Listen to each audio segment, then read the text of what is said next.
We're in the early morning hours of December 4th, 1912, with an account of a fire, a church, and a remarkable rescue. At 6:06 a.m., a fire broke out in the basement library, the regular meeting room of the Knights of Columbus Smoking Club of St. Philip Neri Roman Catholic Church in the Bronx, New York. A passerby, seeing the flames, raised the alarm by ringing the meal bell of the adjoining clerical refectory. Minutes later, a crowd of neighborhood gawkers gathered on the street below as the New York Fire Department assembled on Grand Boulevard and the concourse opposite to East 202nd Street. Deputy Fire Chief Barrett mobilized his crew in the rear of the building, and they began the work of containing the now raging inferno. At 8:21 a.m., Chief Barrett instructed his men that, due to the fire being fully involved and fully developed, no one was allowed to enter the church. The likelihood of surviving inside St. Philip Neri Church was now approaching zero. Thanks be to God, no one was inside. Suddenly, two priests were seen rushing from the adjoining rectory. These men were Father Daniel Burke and Father Joseph Congedo. Struggling through the sea of first responders, the men charged into their beloved chapel, disappearing into the smoky interior of the ill-fated facade. No one expected them to return. Miraculously, moments later, the two priests emerged, Father Burke bearing an object wrapped in a handkerchief, and Father Congedo at his side with lit candle in hand. What was it that these two men risked their lives to save?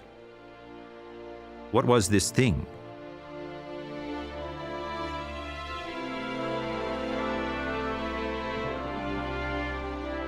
Bread.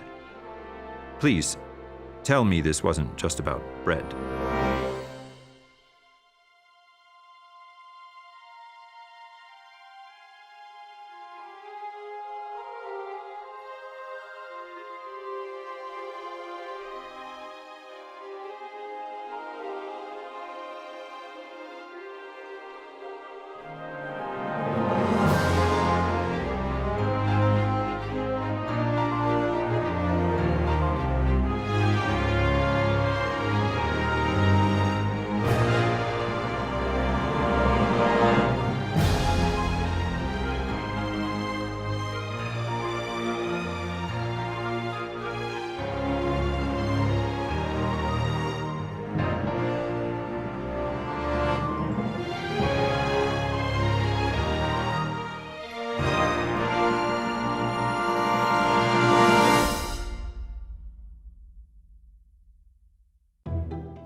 Two priests run back into a burning building to rescue the Eucharist while everyone else is running out. I mean, that's crazy, right? But maybe not. Maybe it's the most sane thing they could have done. 3rd century Roman Empire.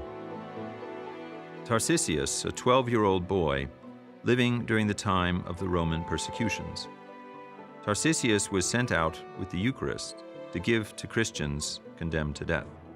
Along the way, he was stopped by a group of boys. They discovered he was Christian and became anxious to see what he was holding. Tarcisius refused. The gang became enraged, beating him so he would give up his holy mysteries. He never did. He was beaten to death. 1581, England. During the reign of Queen Elizabeth I, it was considered an act of treason to say the Mass. To make matters worse, there was a bounty on the head of any priest. Heedless of these conditions, Edmund Campion, an Englishman, seeing his countrymen deprived of the Holy Eucharist, traveled on foot and in secret to Rome to join the Jesuits. He was soon caught imprisoned in the Tower of London, tortured, hanged, drawn, and quartered. 1900s, China. In the Chinese countryside, soldiers were in the process of destroying a small Catholic church. The priest was arrested, the tabernacle stolen, and the sacred hosts were strewn across the floor. A small girl, whom no one noticed in the back of the church, witnessed the desecration and saw where these 32 sacred hosts had landed. For each of the next 32 nights, she snuck past the guards back into the church, prayed in front of the Eucharist, and consumed them one by one. On the last night, after the girl had received the final Eucharist, she accidentally woke the guard. He chased her down and beat her to death. 1224, Assisi, Italy. Clare, foundress of the Poor Clare religious order, received word that the army of Frederick II, Holy Roman Emperor, was bearing down on her convent, leaving in its wake a trail of horrific pillaging. Clare went out to face the invading army with nothing more than the Eucharist in her hands. She raised the host high into the air, praying God to save her convent. The invading army was gripped with fear and fled without harming